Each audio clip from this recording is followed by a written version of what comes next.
Video में।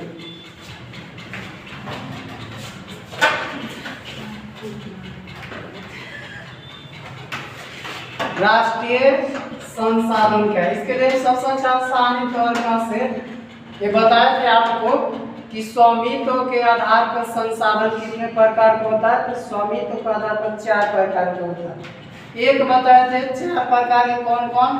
तो एक व्यक्तिगत संसाधन, दूसरा सार्वजनिक संसाधन। तो व्यक्तिगत कहने का मतलब निजी संसाधन जो खुद का अपना हो, जिस पर खुद का नियंत्रण हो, उसको क्या कहेंगे? व्यक्तिगत। सार्वजनिक का मतलब होगा कि जिस पर सभी लोगों का अधिकार हो, जो सार्वजनिक रूप से हो, जिस पर किसी एक व्यक्ति का निजी अधिकार नहीं हो, लगभग सभी व्यक्ति का अधिकार है, तो उसको क्या कहा जाता है? सार्वजनिक जो है सार्वजनिक संसाधन कहा जाता है। जैसे मान लीजिए शमशान घाट, शमशान घाट पर क्या एक व्यक्ति का अधिकार होता है? आंसर होगा नहीं। मंदिर में क्या एक व्यक्ति का अधिकार होगा? आंसर होगा नहीं नहीं। वैसे ही जो है खेल का मैदान, रोड, रेलवे, ये सारे चीज जो कहलाएंगे ये सार्वजनिक संसाधन कहलाएंगे। स्कूल क्या कहलाएगा? सार्वजनिक संसाधन कहलाएगा। ठीक है। अस्पताल क्या कहलाएंगे? तो ये जो हो गया हॉस्पिटल क्या कहलाएंगे? तो ये भी सार्वजनिक संसाधन कहलाएंगे। अर्थात सार्वजनिक संसाधन कहने का मतलब होता है कि जिस पर सभी व्यक्तियों का अधिकार हो, जिस पर निज व्यक्ति का किसी भी निज व्यक्ति का अधिकार नहीं, तो उसको सार्वजनिक संसाधन कहा जाता है। रेलवे स्टेशन क्या एक व्यक्ति के लिए ट्रेन रहता है? नहीं, सभी के लिए रहता है। इसीलिए ये सारी चीज जो कहलाएंगे वे कहलाएंगे सार्वजनिक। अब जो है इसी का इसी में आता है 2 और, यानी एक तो व्यक्तिगत, दूसरा सार्वजनिक, एक होगा राष्ट्रीय और दूसरा क्या हो जाएगा? अंतर्राष्ट्रीय। राष्ट्रीय कहने का मतलब इसको एक मैप के द्वारा भी देख सकते हैं कि मैप के माध्यम से भी हम समझ सकते हैं कि राष्ट्रीय संसाधन क्या कहलाएगा और अंतर्राष्ट्रीय संसाधन क्या कहलाएगा। राष्ट्रीय संसाधन कहने का अर्थ क्या है और अंतर्राष्ट्रीय संसाधन कहने का अर्थ क्या है? राष्ट्रीय जो होगा ये क्या कहलाता है और अंतर्राष्ट्रीय क्या कहलाता है?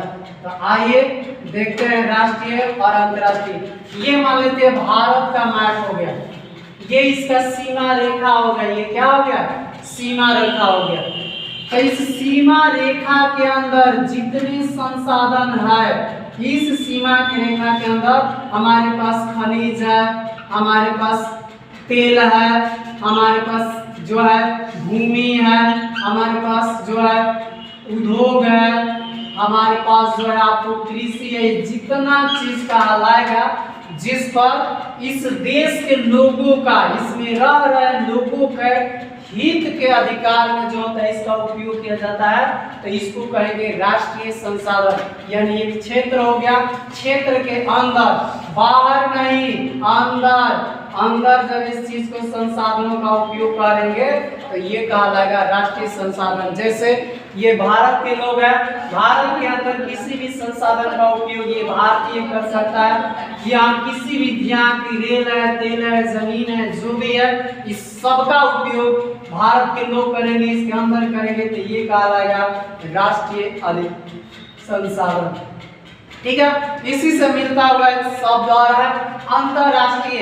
इसी पर समझ आएंगे। अंतरराष्ट्रीय कहने का मतलब है कि कुछ ऐसे चीज होती है जिस पर भारत यानी किसी एक देश को छोड़कर नहीं, अंतरराष्ट्रीय संस्थाओं का यानी कोई ना कोई संस्था जो होती है वह संस्था के द्वारा जो होता है उस पर अधिकार आता है, तो उस प्रकार के संसाधन को अंतरराष्ट्रीय संसाधन कहा जाता है। जैसे मान लीजिए अंतरराष्ट्रीय संसाधन क्या कहलाएगा? ये समुद्र है, ये समुद्र जानते हैं कौन समुद्र है?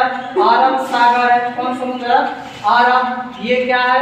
हिंद महासागर। और ये क्या है? ये है आपको बंगाल की खाड़ी। तो अपमार्जक क्षेत्र जो होता है यानी ये लाइनिंग जो होती है टेढ़ी होती है, लेकिन इसको सीधा करके 200 किलोमीटर अपमार्जक क्षेत्र को हम लोग माप लेते हैं। 200 किलोमीटर और 200 किलोमीटर के बाद यानी जो क्षेत्र होता है उसको छोड़ देंगे, यानी इसके अंदर ये 200 किलोमीटर के अंदर भी हम तेल निकाल सकते हैं, नाव जहाज को चला सकते हैं, मछली पालन कर सकते हैं, पर्यटन के रूप में उपयोग कर सकते हैं। इसमें किसी प्रकार का जो होगा पैसा नहीं लगेगा, किसको, यानी भारत सरकार को। अब इसके बाद से जो होगा ये वाला क्षेत्र 200 किलोमीटर के बाद से जो छोड़ दिया जाता है तो ये कहलाएगा अंतर्राष्ट्रीय। यानी इसमें अगर कोई अरब कंट्री से कोई जहाज इस प्रकार से घूम के जा रहे हैं, कैसे, ऐसे अरब सागर में अपमार्जक क्षेत्रों में घूमते हुए जा रहे हैं तो उसको टैक्स देना किसको पड़ेगा, भारत सरकार को। अगर यहाँ से होते हुए ऐसे निकल गए तो उसको टैक्स देना नहीं पड़ेगा। तो इसको कहेंगे राष्ट्रीय। यानी हम इधर भी अपने कार्य को कर सकते हैं, लेकिन इसमें इसके अंदर कोई बाहर देश के लोग नहीं जा सकते, बाहर देश के जहाज ऐसे नहीं जा सकते, जाएगी तो व्यापार के माध्यम से जाएगी और टैक्स देना ही पड़ेगा।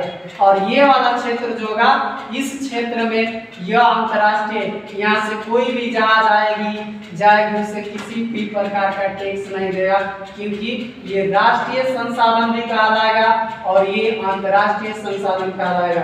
अंतर्राष्ट्रीय संसाधन में प्रत्येक देश का भागीदारी होता है, राष्ट्रीय संसाधन में किसी एक देश का भागीदारी होता है। तो ये दोनों होते हैं राष्ट्रीय और अंतर्राष्ट्रीय संस्था में अंतर। ठीक है, तो ये संसाधन भी कह सकते हैं भारत के अंदर राष्ट्रीय, भारत के बाहर यानी 200 अपमार्जक क्षेत्र केवल कहाँ, तो समुद्री तटीय क्षेत्र में ही नापा जा सकता है। ही ना कि यहाँ से 200 किलोमीटर ना नापेंगे, या केवल समुद्रीय में नापेंगे। क्यों, क्योंकि नाव जहाज चलती है, मछली पालन कर सकते हैं, या जो है पर्यटन का दौर तेल निकाल सकते हैं, इन सारी चीजों को।